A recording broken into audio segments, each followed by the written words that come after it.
What I'm about to tell you will shock you to your core. But before I reveal how my sister's face went completely white at our mother's funeral when she saw the man standing beside me, let me take you back to where this all began. My name is Cassandra. Brooks, I'm 36 years old, and I used to believe that family loyalty was sacred, until the night I discovered my millionaire fiancé tangled in my sister's arms in what was supposed to be our wedding suite. The betrayal didn't just shatter my heart. It destroyed everything I thought I knew about love, trust, and blood relations. But what happened at Mom's funeral 3 years later? That moment when my sister saw my husband's face and literally stumbled backward into a flower arrangement, knocking over the entire display of white lilies while her own husband steadied her with a look of confusion that would haunt me for months. That was just the beginning of a revelation so twisted, so perfectly orchestrated by fate itself, that even I couldn't have planned it better if I'd spent years plotting revenge. Have you ever experienced a betrayal so deep it felt like your soul was being ripped from your body? Have you ever wondered if karma really exists, or if justice is just a fairy tale we tell ourselves to sleep better at night? I'm genuinely curious to hear your thoughts on family loyalty and second chances, because what I'm about to share will make you question everything you believe about divine intervention and the way the universe sometimes delivers the most poetic justice imaginable. Little did I know that the worst night of my life would eventually lead to the most satisfying moment of vindication I could ever imagine. The secret that would change everything was hidden in plain sight, wrapped in expensive suits and rehearsed smiles, waiting for the perfect moment to surface like a time bomb set to explode at exactly the right moment. What I didn't know was that my sister's betrayal was just the tip of an iceberg that would eventually sink her entire carefully constructed world, taking with it the lies, the manipulation, and the facade of innocence she'd maintained for years. It was October 15th, 2019, just 2 days before what should have been the happiest day of my life. I was a successful corporate attorney specializing in mergers and acquisitions at Henderson & Associates, one of Chicago's most prestigious law firms, located in a gleaming 40-story tower on LaSalle Street with views that stretched across the entire downtown skyline. I was pulling in $250,000 a year, lived in a penthouse overlooking Lake Michigan, with floor-to-ceiling windows that made every sunrise look like a masterpiece painted just for me, and was engaged to Marcus Wellington. Yes, that Wellington. Heir to the Wellington Industries fortune worth over $50 million. Marcus was everything I thought I wanted in a man. Devastatingly handsome with the kind of smile that belonged in magazines, standing 6'2" with dark hair that always looked perfectly tousled as if he'd just run his fingers through it, and green eyes that seemed to see right through you to your very soul. He was successful in his own right as CEO of Wellington Tech Solutions, a company that specialized in artificial intelligence for financial institutions and had contracts worth hundreds of millions of dollars. And charming enough to make my heart skip every time he walked into a room wearing his signature confidence like an expensive cologne. When he wore his navy Tom Ford suits, and he had dozens of them, each tailored to perfection, he looked like he'd stepped off the cover of Forbes magazine, which he actually had twice. Once for 30 Under 30 Tech Innovators, and again for Chicago's most eligible bachelors before we started dating. He drove a black Maserati Quattroporte that cost more than most people's houses, owned a weekend home in the Hamptons, and had the kind of connections that could make or break careers with a single phone call. Our engagement had been the stuff of fairy tales, the kind of story that would make other women sigh with envy. He proposed on the observation deck of the Willis Tower during a private dinner he'd arranged, with the entire city of Chicago sparkling below us like a carpet of diamonds that stretched to the horizon. The restaurant had been closed to the public, just for us, with a string quartet playing Pachelbel's Canon while waiters in white gloves served champagne that cost $500 a bottle. Marcus got down on one knee as the sun set behind the skyline, painting the sky in shades of gold and crimson that seemed almost too perfect to be real. The ring was a flawless 5-carat emerald-cut diamond from Tiffany's, worth more than most people's houses, $300,000 to be exact. He'd had it designed specifically for me, with smaller diamonds cascading down the platinum band like frozen tears, each one perfectly cut and positioned to catch the light from every angle. When he slipped it onto my finger, it felt like a promise of forever, a symbol of the life we were going to build together, filled with love, success, and happiness.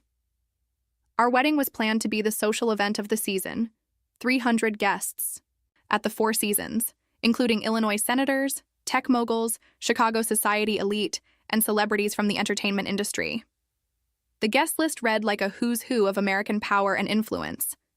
The reception alone cost $400,000, with imported flowers from Holland that filled the ballroom with the scent of paradise, a 7-piece orchestra that had played for royalty, and a 7-tier cake that was more architectural, marvel than dessert, designed by the same pastry chef who had created Prince William's wedding cake.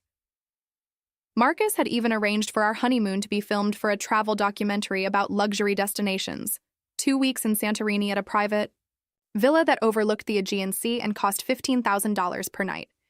The villa came with a personal chef, an infinity pool that seemed to blend into the ocean, and helicopter tours of the Greek islands that most people only dream of seeing. Everything seemed perfect from the outside, like a life crafted by someone who understood exactly what happiness was supposed to look like.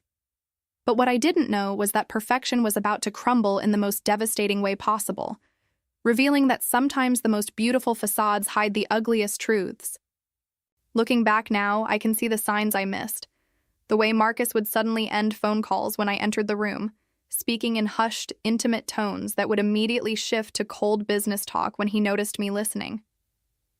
He'd started working late more frequently, claiming that a major acquisition worth $200 million required his personal attention and couldn't be delegated to his team.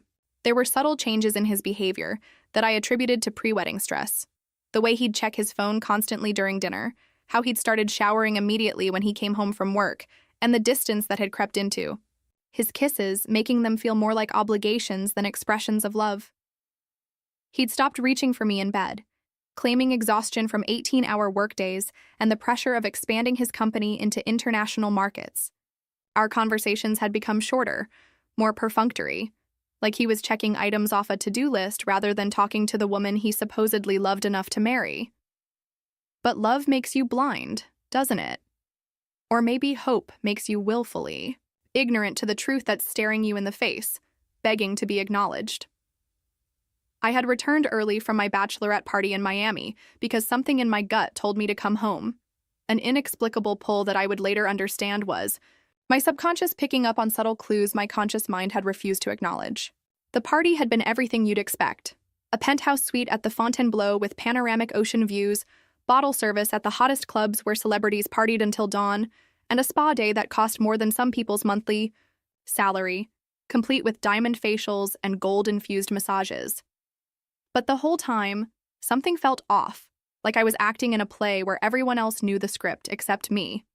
My sister Emma, who was my maid of honor, had insisted I stay for the full weekend, practically begging me not to cut the trip short with an urgency that should have raised red flags.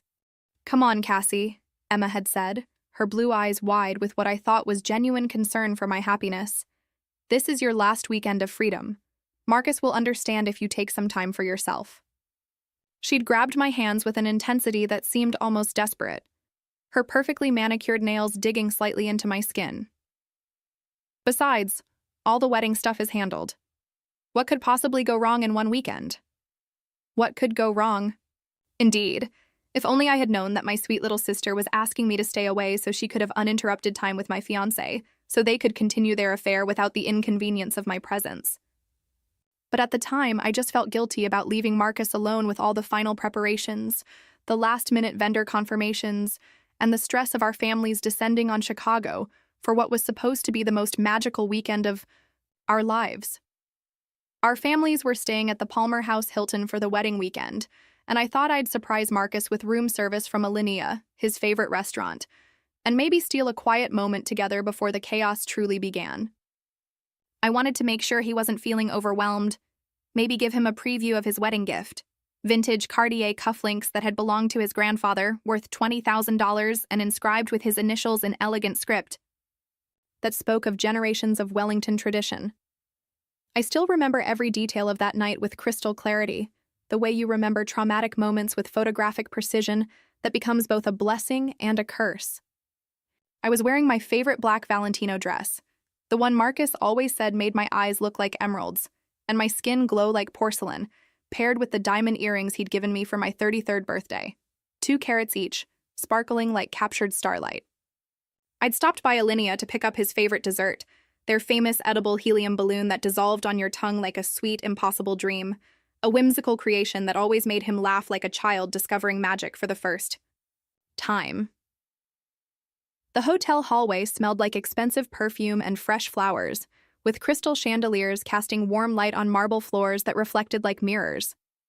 The Palmer house was old-world elegance at its finest, with hand-painted ceilings and gold-leafed moldings that spoke of a time when luxury meant something different, something permanent. I felt so happy, so excited about our future together, completely oblivious to the fact that my entire world was about to implode in a way that would make every romantic tragedy seem like a children's bedtime story. The keycard beeped green, and I pushed open the door expecting to find my fiancé reviewing his wedding vows, or maybe just relaxing with a glass of the expensive Chateau Margaux we'd been saving for special occasions. Instead, I found him reviewing something else entirely. My sister Emma's naked body as she straddled him on our king-sized bed, both of them so lost in their passion that they didn't even hear me enter. The sound that escaped my throat wasn't quite a scream and wasn't quite a gasp. It was something primal, something that came from a place so deep I didn't even know it existed until that moment when my entire reality shifted on its axis. The dessert box slipped from my hands and hit the marble floor with a thud that seemed to echo through the suite like a gunshot, the famous balloon deflating with a pathetic wheeze that somehow perfectly captured how my dreams were collapsing in real time. The sound of expensive pastry hitting the floor was nothing compared to the sound of my heart breaking, a noise that seemed to fill the entire room even though it was completely silent. That's when they finally noticed me standing there like a statue frozen in the doorway of what was supposed to be my sanctuary, my safe space, the room where I should have been getting ready to become Mrs. Marcus Wellington. I'll never forget Marcus's face. Not guilty, not apologetic, not even surprised, but annoyed, as if I had interrupted something important rather than discovered the most devastating betrayal imaginable. His dark hair was tousled from Emma's fingers.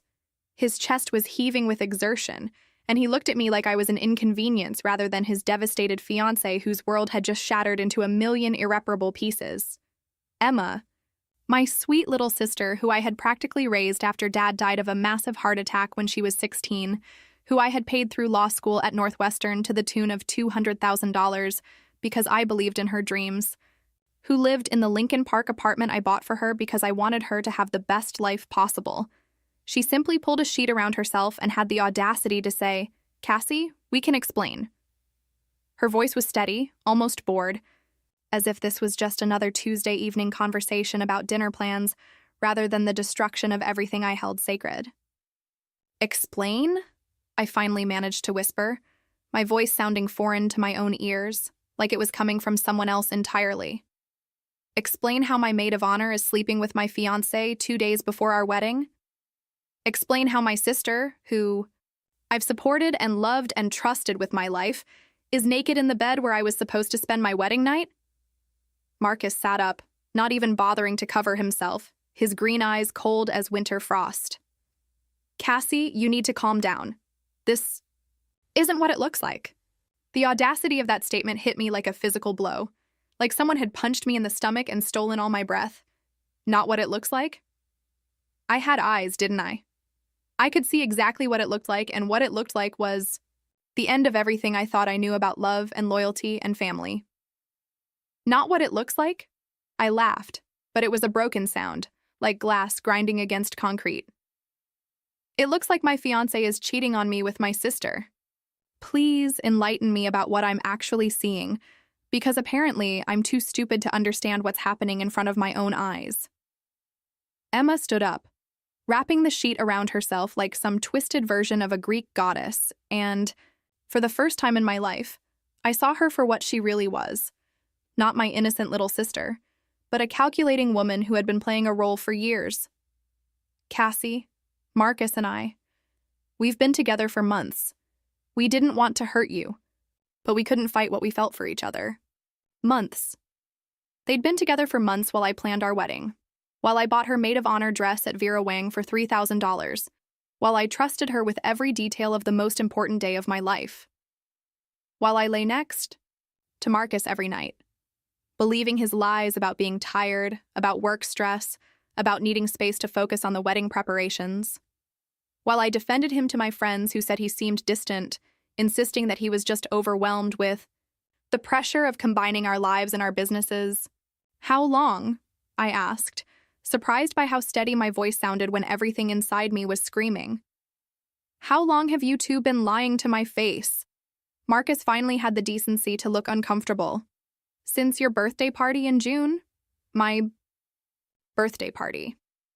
The elegant affair at the Art Institute of Chicago, where Emma had given the most beautiful toast about sisterly love and how happy she was that I'd found my soulmate. Where she'd hugged me tight and whispered in my ear that she was so proud of the woman I'd become. Where Marcus had surprised me with a weekend trip to Napa Valley that we never ended up taking because of his work obligations. 4 months. They'd been betraying me for 4 months, conducting their affair while I planned every detail of a wedding that was apparently a complete farce. Every intimate moment Marcus and I had shared during that time was tainted. Every kiss was a lie. Every "I love you" was just words he said to keep me from discovering the truth. As I stood there watching my life crumble, I reached into my purse for my phone to call someone, anyone, who could help me process this nightmare. That's when my fingers brushed against something I'd forgotten about. A sealed envelope my mother had given me months earlier with strict instructions not to open it until after my wedding. "For when you truly need strength," she'd said mysteriously. I'd thought it was just one of Mom's sentimental gestures, maybe a letter of motherly advice for married life. But as devastating as this moment was, what I didn't know was that the document in my purse would eventually lead to the most shocking revelation of my life, one that would make this betrayal seem like a blessing in disguise. I pulled out the envelope with trembling hands, my mind reeling from the devastation I'd just witnessed. The paper felt heavier than it should have, as if it contained more than just my mother's words. "You know what?" I said, my voice gaining strength with each word as I processed the magnitude of their betrayal. "Keep each other. You deserve exactly what you're going to get." I turned to leave, but Marcus's voice stopped me. "Cassie, wait. We need to talk about this rationally. The wedding is in 2 days. We have 300 guests coming, deposits that can't be refunded. We can work this out." "Work this out?" I turned, back to stare at him in disbelief, my lawyer's mind struggling to process the sheer audacity of his suggestion. "Work this out? You want me to marry you after I just caught you in bed with my sister?" The absurdity of it hit me like a physical force, making my head spin. "What exactly are you suggesting, Marcus? That I pretend this never happened? That I walk down the aisle knowing my husband-to-be has been sleeping with my maid of honor for months?" Emma finally showed some emotion, panic. Her face had gone pale, and she was clutching that sheet around herself like it could somehow protect her from the consequences of her actions. "Cassie, please, you have to understand. We never meant for this to happen. It developed naturally. Marcus and I have a connection that—" "A connection?" I interrupted, my lawyer instincts kicking in despite my emotional state. "Is that what you call betraying your sister? Is that what you call lying to my face for 4 months while I planned a wedding? While I trusted you with everything? While I paid for your apartment and your car and your designer clothes?" The envelope in my hand felt heavier somehow, as if it contained more than just paper and ink.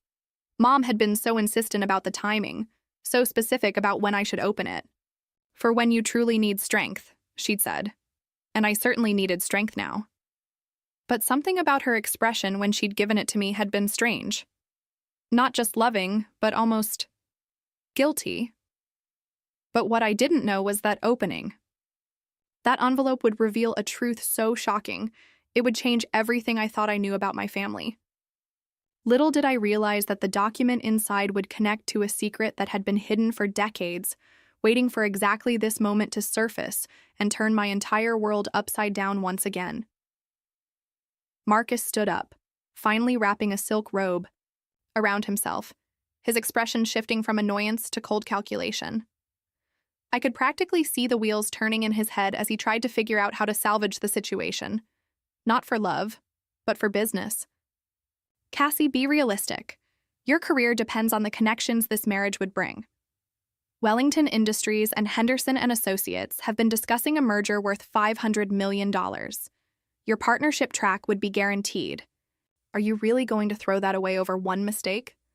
One mistake. He was calling months of systematic betrayal with my sister. One mistake.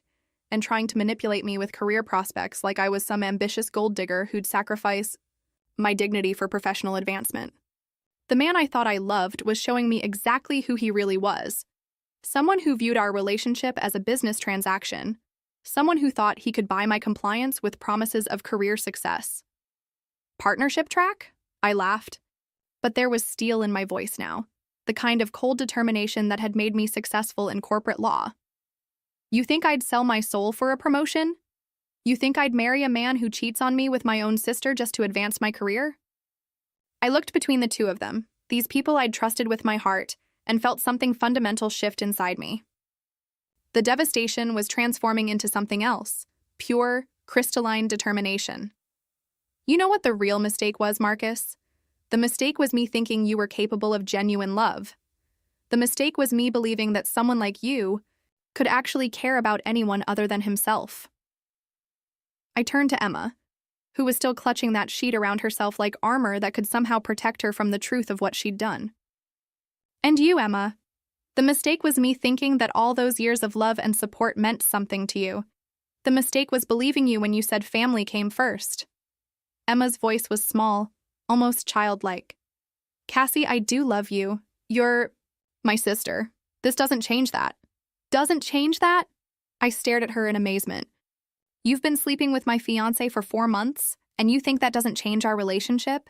You think I can just pretend you didn't betray me in the deepest way possible? I headed toward the door, but Marcus grabbed my arm with a grip that was just a little too tight, a little too controlling. Cassie, wait. Think about what you're doing.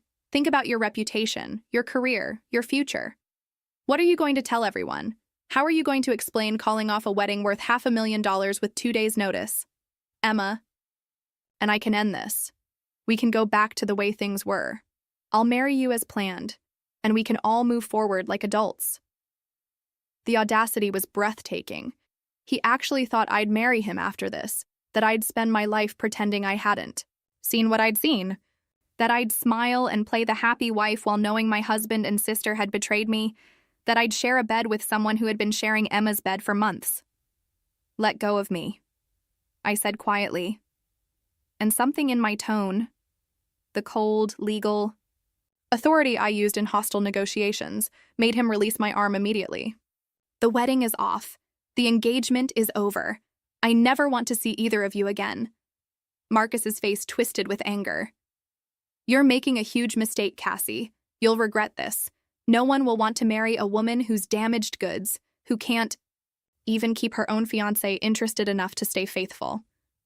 Those words hit like a slap, but instead of crumbling, I felt my spine straighten. Damaged goods?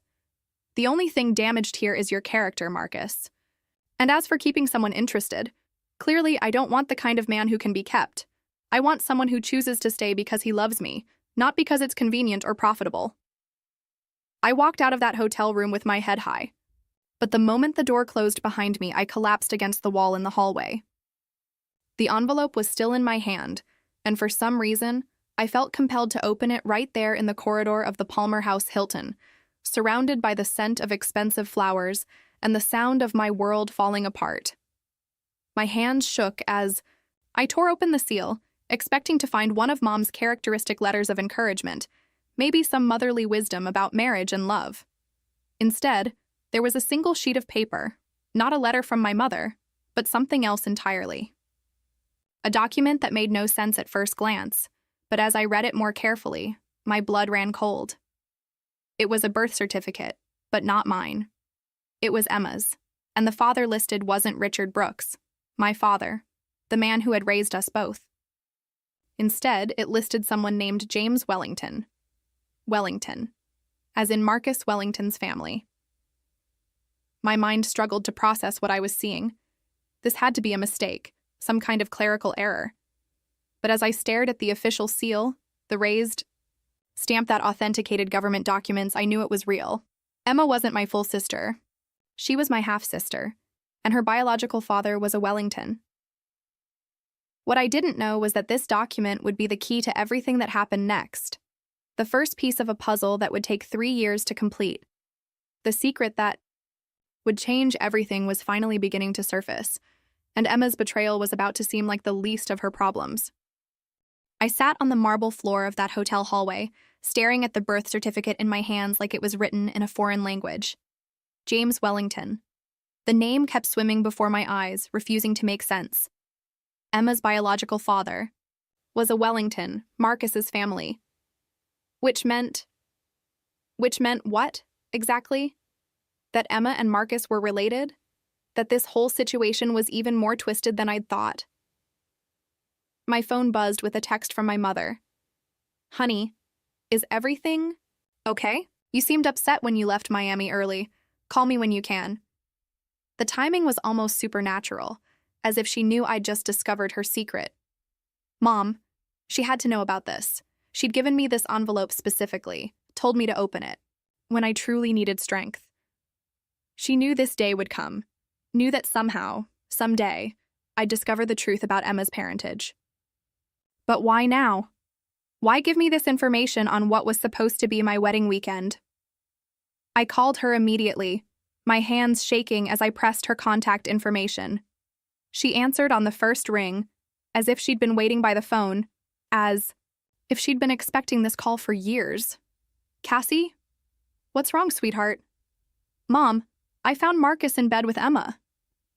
The words came out in a rush, but even as I said them, they seemed less important now compared to the document in my hands. The wedding is off. But Mom, this envelope you gave me, what is this birth certificate? Why does it say James Wellington is Emma's father? There was a long silence on the other end of the line, the kind of silence that speaks volumes about secrets and shame and decisions made decades ago. When my mother finally spoke, her voice was barely above a whisper, heavy with the weight of years of deception. Oh, Cassie, I had hoped you'd never have to know. I had hoped this secret could stay buried forever, that it would die with me. What secret, Mom? What aren't you telling me? How is Emma a Wellington? My mother took a shaky breath, and I could hear her moving around, probably pacing the way she did when she was nervous. James Wellington was my boss when I worked for Wellington Industries, back before you were born. This was in the early 80s, when the company was just starting to expand internationally. We had an affair, Cassie. A brief, stupid affair when your father and I were going through a rough patch in our marriage. The world seemed to tilt on its axis. My mother, who I'd always thought of as the epitome of moral strength and family values, had cheated on my father. Emma was the product of that affair, making her Marcus's what? I couldn't even begin to untangle the family tree, couldn't process the genetics of this nightmare. Does Emma know? I asked, though part of me already suspected the answer based on how she'd been acting. No, she doesn't. Your father and I decided to raise her as our own, to never tell either of you the truth. We thought it was better that way, cleaner.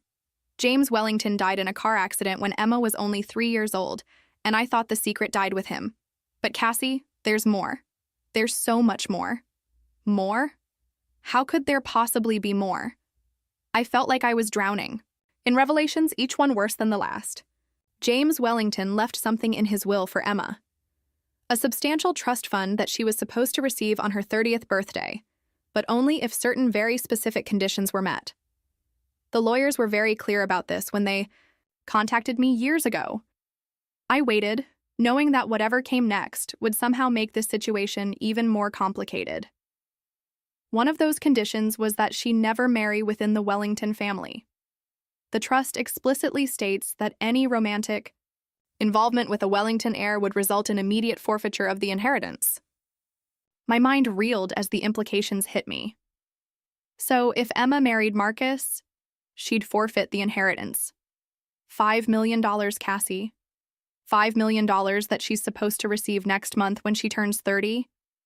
The lawyers have been tracking her life discreetly, making sure she meets all the conditions.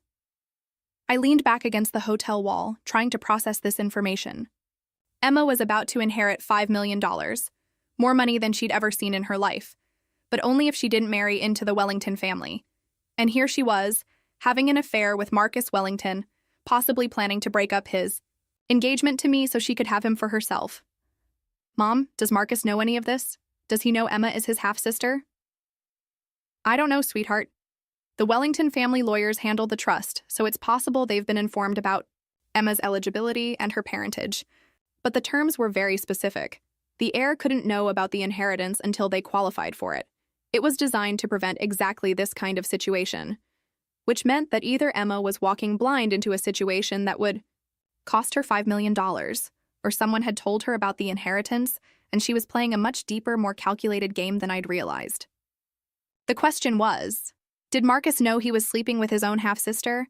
And if he did know, what kind of sick person was I engaged to? There's something else, Cassie, my mother continued, her voice growing even more strained. The trust fund. It comes with conditions beyond just avoiding the Wellington family. Emma has to maintain a clean reputation, no scandals, no criminal activity, no behavior that would reflect poorly on the Wellington name. If she's exposed publicly for having an affair with a married or engaged man, she'd lose the money. I finished, the pieces finally clicking into place. All of it. Every penny. The trust is very specific about moral conduct clauses. I sat there in that hotel hallway, surrounded by the evidence of my shattered life, and suddenly everything looked different.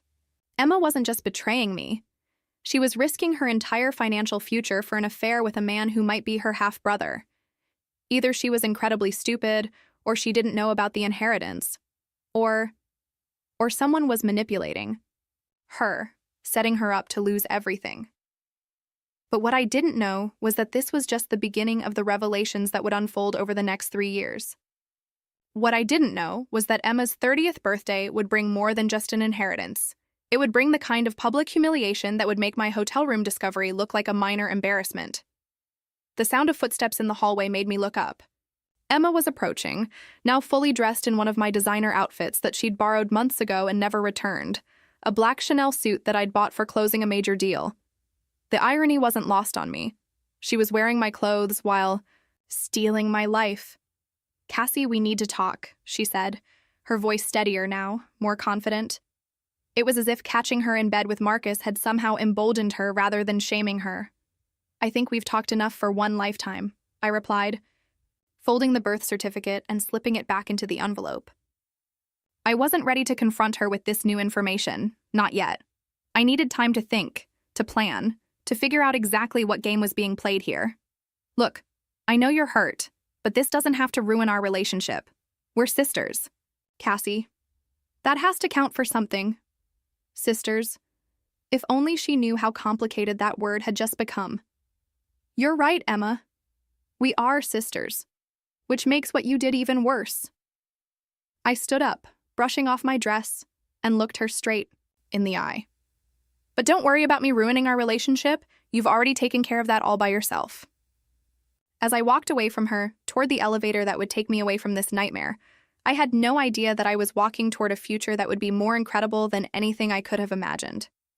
What I didn't know was that in 3 years, Emma would be standing in a very different kind of hallway, facing a very different kind of revelation. And this time, I would be the one holding all the cards. The next few weeks passed in a blur of canceled vendors, returned gifts, and awkward conversations with friends and family who couldn't understand how a fairy tale engagement had imploded so spectacularly. I told everyone the truth, that I'd caught Marcus cheating, but I kept the identity of his affair partner to myself. Let Emma deal with the fallout when people inevitably found out.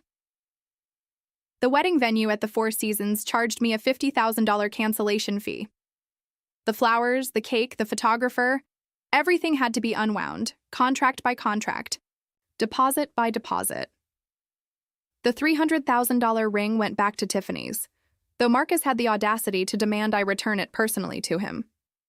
I had my assistant deliver it with a note that simply said, "Consider this your consolation. Prize." I threw myself into work with a vengeance, taking on the most challenging cases at Henderson & Associates, working 18-hour days that left me too exhausted to think about betrayal and broken hearts. My colleagues whispered behind my back, "Poor." Cassie couldn't even keep her fiancé interested, but my performance spoke louder than their gossip. Within 6 months, I'd closed 3 major deals worth over $1 billion combined, earning the largest bonus in the firm's history. But Emma seemed to be thriving in ways that defied logic.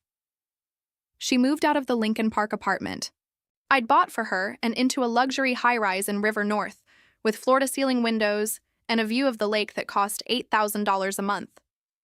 She started driving a brand-new BMW M4 convertible, wearing designer clothes that cost more than her old monthly salary, and was suddenly appearing at all the right social events: charity galas, museum openings, private parties in penthouse suites. When I asked mutual friends where she was getting the money, they said she'd landed a high-paying job at a consulting firm. Strategic consulting, they said vaguely, as if no one quite understood what that meant. But something about her newfound wealth didn't add up, especially given what I knew about the Wellington Trust Fund and its conditions. I did some digging, discreet inquiries through my legal contacts, the kind of quiet investigation that came naturally after years of due diligence work. What I discovered made my blood boil. Emma had indeed started working for Wellington Tech Solutions. Marcus had hired her as a strategic consultant with a salary of $300,000 a year, nearly triple what she'd been making at her previous job as a junior associate at a small firm. He was essentially paying her to be his mistress, funding her lifestyle while keeping their relationship under the radar. The consulting work was fictional. Her real job was being available whenever Marcus wanted her, accompanying him to business dinners as his colleague, and maintaining the illusion that their relationship was professional rather than personal. The irony was bitter. Emma was getting everything she'd ever wanted: money, luxury, status, the kind of lifestyle she'd always envied when she looked at my success. But she was unknowingly walking straight toward the loss of $5 million. Her 30th birthday was approaching fast, and unless someone told her about the trust fund and its conditions, she was about to forfeit the biggest inheritance of her life for a man who was using her. But what I didn't know was that Marcus wasn't the only one keeping secrets. What I didn't know was that Emma had been playing a game far more complex than I'd imagined, and her 30th birthday would reveal just how deep her deceptions ran. I should have felt satisfaction watching Emma dig her own grave, but instead, I felt hollow. She was still my sister, regardless of who her biological father was, and part of me wanted to warn her about what she was risking. But every time I thought about reaching out, I remembered the image of her in Marcus's arms, the casual way she'd dismissed our relationship, and my sympathy evaporated like morning dew. 3 months before Emma's 30th birthday, I received an unexpected call from a lawyer representing the Wellington estate. Harrison Blackwood was old-school Boston elite, the kind of attorney who wore three-piece suits, attended Harvard and Yale, and spoke in measured, aristocratic tones that suggested generations of blue blood breeding. "Miss Brooks, I believe we have matters of mutual interest to discuss," he said without preamble, his voice carrying the authority of someone accustomed to being taken seriously. "I understand you were recently engaged to Marcus Wellington." "That's correct, though the engagement is over." "Yes, I'm aware of the circumstances surrounding the dissolution of your relationship. I'm calling because there are certain legal matters regarding Emma Brooks that may interest you, given your unique position in this situation." My heart rate picked up. After months of trying to piece together the puzzle of Emma's situation, someone with actual answers was finally reaching out. "What kind of legal matters?" "I think this conversation would be better had in person. Are you available to meet this afternoon? I'm in Chicago on business, and time is rather of the essence." 3 hours later, I was sitting in the private lounge at the Four Seasons, facing a man who looked like he'd stepped out of a Dickens novel. Harrison Blackwood was probably 70 years old, with silver hair perfectly styled, sharp blue eyes that missed nothing, and the kind of understated, expensive clothing that screamed old money. He carried himself with the confidence of someone who had been handling family secrets and massive fortunes for decades. "Miss Brooks, what I'm about to tell you must remain confidential until certain events unfold. Are you prepared to make that commitment?" I nodded, my lawyer instincts fully engaged. This felt like the kind of conversation that could change everything. Emma Brooks is entitled to a substantial inheritance from the Wellington estate. However, there are conditions attached to this inheritance that she is currently violating, possibly unknowingly. "I know about the trust fund," I said carefully, not wanting to reveal too much about what my mother had told me. "I know about the conditions regarding marriage within the Wellington family." Blackwood raised an eyebrow, clearly impressed. Ah, your mother told you. I wondered if she would eventually share that information. But Miss Brooks, there's more to this situation than you realize, and it's considerably more sinister than simple family restrictions. Of course there was. There was always more in situations like this. Marcus Wellington knows about Emma's inheritance. He's known for months, possibly from the very beginning of their relationship. In fact, he's been deliberately pursuing a relationship with her specifically to ensure she forfeits the money. The words hit me like a physical blow, stealing my breath. What? The Wellington family has been facing significant financial difficulties. Marcus's technology company has been hemorrhaging money due to several failed artificial intelligence projects and questionable investments in cryptocurrency and overseas ventures. The family needs that $5 million to remain in Emma's trust rather than being paid out to her. If she qualifies for the inheritance, it comes out of the general Wellington estate, reducing the family's overall wealth. I stared at him, trying to process the implications. You're saying Marcus seduced my sister specifically to make sure she couldn't inherit the money? That's exactly what I'm saying. And Miss Brooks, there's more. If Emma fails to qualify for the inheritance due to moral turpitude, such as having an affair with an engaged man, the money doesn't just stay in the trust. It reverts to the Wellington family directly, essentially making Marcus $5 million richer for destroying her reputation. The calculation was breathtaking in its cruelty. Marcus hadn't just betrayed me. He'd systematically targeted my sister for financial gain, using her feelings against her to orchestrate her financial ruin. He was going to profit from destroying both our lives. There's something else you need to know, Blackwood continued, his voice dropping to barely above a whisper as he glanced around the luxurious lounge to ensure no one was listening. Marcus has been documenting his relationship with Emma. Photos, videos, text messages, recorded conversations, everything needed to prove their affair publicly and destroy her reputation completely. He's planning to expose their relationship right before her 30th birthday, ensuring maximum damage to her reputation and guaranteeing she forfeits the inheritance. I felt sick to my stomach. The man I'd thought I loved, the man I'd planned to spend my life with, was even more calculating and cruel than I'd imagined in my worst nightmares. Why are you telling me this? What's your interest in protecting Emma? Blackwood leaned back in his leather chair, studying me carefully with those sharp blue eyes. Because, Miss Brooks, I represent more than just the Wellington estate. I also handle certain matters for your mother, and she's asked me to ensure that Emma receives what's rightfully hers, regardless of her parentage or the circumstances of her birth. My mother hired you? The surprise in my voice was genuine. My mother, who clipped coupons and worried about retirement savings, had hired one of the most expensive lawyers in Boston? Your mother has been planning for this moment for 30 years, Miss Brooks. She knew that eventually the truth about Emma's father would surface, and she wanted to make sure Emma wasn't destroyed by the sins of the past or the greed of the present. He reached into his expensive leather briefcase and pulled out a thick, manila folder that looked like it contained enough evidence to topple a government. Your mother has been gathering evidence of Marcus's manipulation, his financial difficulties, and his plan to defraud Emma. She's prepared to go to war to protect her daughter. I stared at the folder, realizing that my mother had been playing a much deeper, more sophisticated game than any of us had understood. She wasn't the simple, trusting woman I'd thought she was. What kind of evidence? Bank records showing payments from Wellington Tech to private investigators who've been stalking Emma for months, documenting her every move. Communications between Marcus and his lawyers discussing specific strategies to prevent her from receiving the inheritance. Financial documents proving that Marcus's company is virtually bankrupt and that he desperately needs that $5 million to avoid complete financial ruin. He began spreading documents across the table between us with the precision of a card dealer.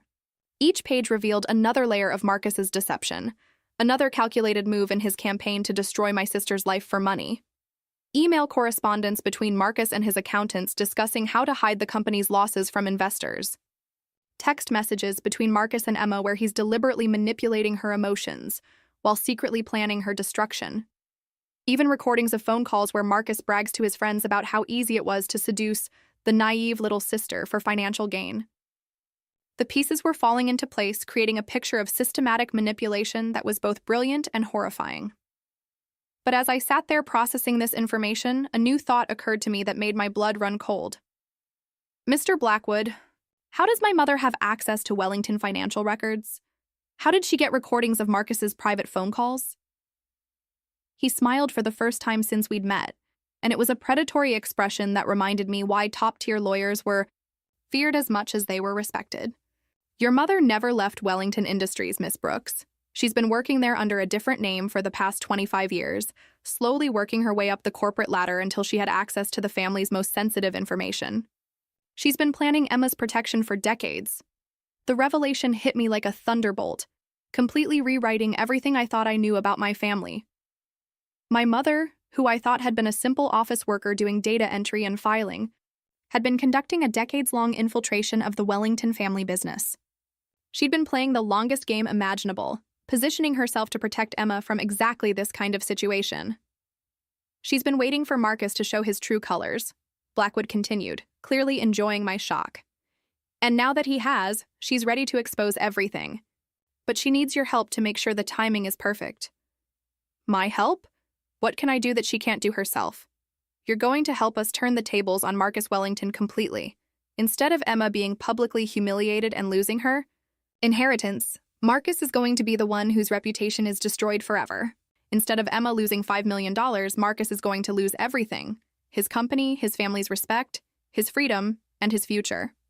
He opened the folder fully and spread documents across the entire table between us. Bank statements, emails, photographs, legal documents, private investigator reports. It was a complete dossier of Marcus's crimes and manipulations, organized with the kind of meticulous attention to detail that had clearly taken years to compile. Your mother has documented every illegal payment, every act of fraud, every violation of fiduciary duty that Marcus has committed in his desperation to save his failing company. She has enough evidence to send him to federal prison for 20 years and destroy the Wellington family's reputation permanently. I stared at the evidence, my legal mind racing as I processed the implications. Financial fraud, conspiracy, identity theft, extortion. Marcus had committed enough crimes to fill multiple indictments. But how does this help Emma? Even if we destroy Marcus, she's still violated the terms of the trust by having an affair with him. Blackwood's smile grew wider, and I could see why he was legendary in legal circles. Ah, but that's where the true beauty of your mother's plan comes in. Marcus isn't technically a Wellington heir by blood. His father was adopted into the family, as an adult, making Marcus a Wellington in name and legal status only. The trust specifically mentions blood relations, not adopted family members or those who married into the name. I felt my jaw drop as the implications hit me. So Emma's relationship with Marcus doesn't actually violate the trust terms? Precisely. And more importantly, we have evidence that Marcus knew this all along. He's been defrauding Emma based on false pretenses, deliberately misleading her about the consequences of their relationship while planning to destroy her reputation anyway. This makes his actions not just morally reprehensible but legally criminal under multiple federal statutes. I felt a surge of admiration for my mother's strategic thinking that bordered on awe. She'd outplayed Marcus at his own game so completely that he'd actually been helping her build the case against him. Now we had the opportunity to turn his elaborate plan against him with devastating effectiveness. But there's still one thing I don't understand, I said, my lawyer's instincts demanding complete clarity. Why hasn't my mother done this already? Why wait until now when Emma could have been protected months ago? Because she needed Marcus to commit fully to his plan. She needed him to document his own crimes, to create an irrefutable paper trail that would be impossible to deny in court. And most importantly, she needed to wait until Emma's 30th birthday was close enough that the timing would be devastating for Marcus, but perfectly protective for Emma. Blackwood leaned forward, his expression intense. You see, Miss Brooks, your mother doesn't just want to save Emma from Marcus's scheme. She wants to destroy him so completely that he'll never be able to hurt anyone else ever again. And she wants to do it in the most public, humiliating way possible. As I sat there looking at the overwhelming evidence of Marcus's betrayal and my mother's incredible long-term strategy, I realized that she had given me the greatest gift imaginable, the chance for perfect, devastating revenge against the man who had destroyed my life and tried to destroy Emma's. But what I didn't know was that the plan we were about to set in motion would lead to a moment of vindication so complete, so publicly satisfying, that it would exceed even my wildest dreams of justice and make everything I'd suffered worth every painful moment. Emma's 30th birthday party was held at the Chicago History Museum, a venue that Marcus had insisted on booking despite the cost, or perhaps because of it. The ballroom was decorated with thousands of white roses and crystal chandeliers that cast everything in a golden glow. The irony wasn't lost on me that my sister's moment of truth would unfold surrounded by exhibits about the city's most famous scandals and betrayals. I arrived fashionably late, wearing a stunning red Valentino gown that hugged my curves perfectly, and cost more than most people's monthly salary. The dress was a statement. I wasn't the broken, devastated woman who had discovered her fiancé's betrayal a year ago. I was stronger, more successful, and infinitely happier than I'd ever been. With Marcus. But more importantly, I wasn't alone. On my arm was Dr. Alexander Chen, a brilliant neurosurgeon I'd met while working on a medical malpractice case 6 months earlier. He was everything Marcus wasn't. Genuine, kind, successful in his own right without needing to manipulate or steal, and completely devoted to me. At 38, Alexander was devastatingly handsome in an understated way, with kind eyes and hands that saved lives rather than destroyed them. The moment Emma saw us walk in together, her face went white as the museum's marble floors. She knew who Alexander was. Everyone in Chicago society did. He was one of the city's most eligible bachelors, regularly featured in society magazines as one of the most desirable men under 40, and known for his philanthropy and groundbreaking work in pediatric neurosurgery. But more than that, seeing me with someone new, someone clearly better than Marcus in every way, shattered whatever fantasy she'd built about her betrayal being justified or necessary. Marcus was across the room, playing the role of successful boyfriend, but I could see the strain around his eyes, the way his smile didn't quite reach them. The financial pressure was getting to him, and his company's situation had only gotten worse over the past year. What he didn't know was that my mother had already begun the process of exposing his crimes, and tonight would be the culmination of 3 decades of meticulous planning. The party was in full swing, with Chicago's elite mingling among displays of the city's history, when my mother stepped up to the microphone at exactly 9 o'clock. She looked elegant in navy blue, but there was something different about her tonight, a confidence and authority I'd never seen before. Ladies and gentlemen, thank you for being here to celebrate Emma's milestone birthday. Before we toast to her future, I have a special presentation to make. The room fell silent as conversations died and all eyes turned to my mother. She pulled out a beautifully wrapped box tied with gold ribbon, the kind of presentation that suggested something truly significant was about to happen. Emma, sweetheart, this is something that's been waiting for you your entire life. A gift from your biological father, James Wellington. The silence in the room became absolute. Emma's face went from white to gray as the blood drained completely from her cheeks. She clearly had no idea about her true parentage, and the revelation was hitting her like a physical blow. I could see her swaying slightly, and Marcus moved to steady her, though his own expression was one of growing alarm.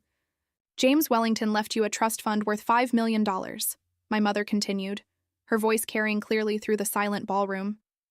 But there were conditions attached to this inheritance, conditions that I'm happy to say you've met perfectly, despite the best efforts of certain people to ensure you wouldn't. She opened the box with deliberate ceremony and pulled out an ornate document sealed with official stamps and ribbons. Despite what certain people may have told you, your relationship with Marcus Wellington poses no threat to your inheritance. You see, Marcus isn't actually a blood relative of James Wellington. His father was adopted into the family as an adult, making any concerns about family connections completely irrelevant. The room erupted in whispers and gasps, but my mother wasn't finished. Her voice took on a steel edge that I'd never heard before. However, there is something else everyone should know about Marcus Wellington and his true motivations for pursuing my daughter. She pulled out a tablet and connected it to the room's projection system with the efficiency of someone who had planned this moment down to the second. Suddenly, the wall was filled with bank statements, emails, and recorded conversations. All The evidence of Marcus's systematic manipulation of Emma displayed for 300 of Chicago's most influential people to see. Marcus has spent the past year deliberately deceiving Emma about the trust conditions, all while planning to publicly destroy her reputation to ensure she would forfeit her inheritance. He's been paying private investigators to stalk her, documenting their relationship not out of love, but as evidence to use against her when the time came to humiliate her publicly. The silence in the room was deafening. 300 of Chicago's social elite were watching Marcus Wellington being exposed as a fraud and a manipulator in the most public way possible. I could see phones coming out as people began recording, knowing that this would be the scandal that would dominate society pages for months. But the coup de grace came when my mother played an audio recording, Marcus's own voice filling the ballroom with crystal clarity. The stupid bitch has no idea what she's walking into. By the time I'm done with her, she'll lose the money and I'll be rich enough to save my company. Emma Brooks is the perfect mark. Desperate for love and too naive to see what's really happening. I'll string her along until her birthday, then destroy her so completely she'll never recover.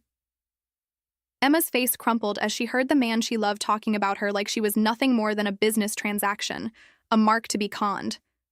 The devastation in her eyes was complete, but it was nothing compared to Marcus's expression, the look of a man watching his entire world collapse in front of hundreds of witnesses who would ensure his shame was known throughout Chicago society.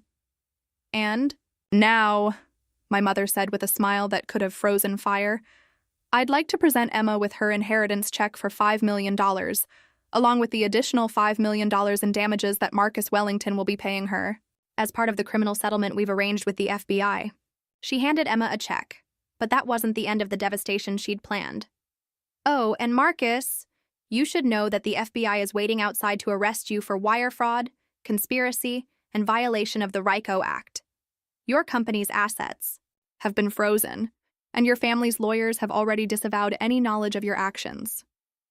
The room watched in stunned silence as FBI agents entered the ballroom, and Marcus Wellington, the man who had seemed so powerful, so untouchable just minutes before, was handcuffed and led away in front of everyone who mattered in Chicago. Society. But what I didn't know was that this moment of perfect vindication was about to get even better, and that my own happiness was about to multiply in ways I never could have imagined. 3 months later, I was standing in the garden of Alexander's lake house in Lake Geneva, Wisconsin, watching the sunset paint the water in shades of gold and crimson. The past year had been a whirlwind of change, but everything had finally settled into a happiness I'd never thought possible after the devastation of discovering Marcus's betrayal. Emma and I had reconciled, slowly and carefully, like surgeons repairing delicate tissue. She'd used part of her inheritance to pay me back every penny I'd ever spent on her. The apartment, the car, law school tuition, even the designer clothes she'd borrowed and never returned, plus interest calculated at current market rates. The betrayal still stung when I thought about it directly, but seeing her genuine remorse and watching her rebuild her life with humility and grace had helped us find our way back to being sisters. Marcus had been sentenced to 15 years in Iron federal prison and ordered to pay $20 million in restitution to his various victims. The Wellington family had disowned him completely, removing his name from all company materials and donating to charity in an attempt to distance themselves from his crimes. His story had become a cautionary tale taught in business schools about the dangers of fraud and manipulation, and his mugshot was regularly featured in articles about corporate crime. He'd lost everything: his money, his reputation, his freedom, his family's respect. And I felt nothing but cold satisfaction when I thought about him rotting in his federal prison cell. But the most incredible change had been my relationship with Alexander. What had started as companionship, a safe harbor after the storm of my broken engagement, had blossomed into the kind of love I'd only read about in novels. He saw me for who I truly was: ambitious, driven, sometimes ruthless in pursuit of justice, and loved me for it rather than despite it. He supported my career without trying to control it, made me laugh in ways that Marcus never had, and challenged me intellectually in conversations that lasted until dawn. "Cassie," Alexander said, appearing beside me with 2 glasses of Dom Perignon, the expensive champagne we'd been saving for special occasions. "There's something I want to ask you." I turned to face him, and my heart stopped. He was down on one knee, holding a ring that was nothing like the ostentatious 5-carat diamond Marcus had given me. This was elegant, classic, perfect. A 2-carat emerald surrounded by diamonds that caught the last rays of sunlight like captured stars. It was sophisticated without being showy, beautiful without being desperate for attention. "Cassandra Brooks," he said, his voice steady but thick with emotion. "You are the strongest, most brilliant woman I've ever known. You've shown me what real love looks like, what partnership means, what it's like to be with someone who challenges me to be better every day. Will you marry me?" The yes burst out of me before I could even think, and as he slipped the ring onto my finger, where it fit perfectly because he'd somehow figured out my size without me knowing, I knew that every moment of pain from the past 3 years had been worth it to get to this perfect moment. 6 months later, we were married in a small, intimate ceremony at the Art Institute of Chicago, surrounded by 50 people who genuinely loved us rather than 300 guests, attending for social obligation. Unlike my planned wedding with Marcus, everything about this day was real, meaningful, and focused on our love rather than spectacle and status. Emma was my maid of honor, wearing a simple blue dress that complemented her eyes and crying happy tears throughout the entire ceremony. My mother walked me down the aisle, her face radiant with pride and joy, no longer carrying the weight of decades-old secrets. Even Harrison Blackwood attended, giving me a knowing nod that said he was proud of how everything had turned out. Alexander and I honeymooned in Italy, spending 2 weeks exploring art museums in Florence, tiny villages in Tuscany, and the romantic canals of Venice. We talked about our dreams and planned our future together, without the underlying tension and calculation that had marked my relationship with Marcus. He wanted to start a nonprofit clinic for children who couldn't afford neurosurgery. I wanted to open my own law firm specializing in protecting people from corporate fraud. We talked about having children, buying a house, growing old together, all the things I'd thought I'd wanted with Marcus but had never really discussed honestly. When we returned to Chicago, I learned that Marcus had been attacked in prison by inmates who discovered he was a white-collar criminal who'd defrauded women. He was in the medical wing with a broken jaw and several cracked ribs. I felt no sympathy for him. He'd made his choices, and now he was living with the consequences in the most poetic way possible. Alexander and I bought a beautiful Victorian home in Lincoln Park, with a garden where we could grow vegetables and enough space for the children we hope to have someday. I opened Brooks & Associates, a boutique law firm that quickly gained a reputation for taking on cases against corporate fraudsters and winning spectacular settlements for victims. My first case resulted in a $50 million judgment against a company that had been stealing from employee pension funds.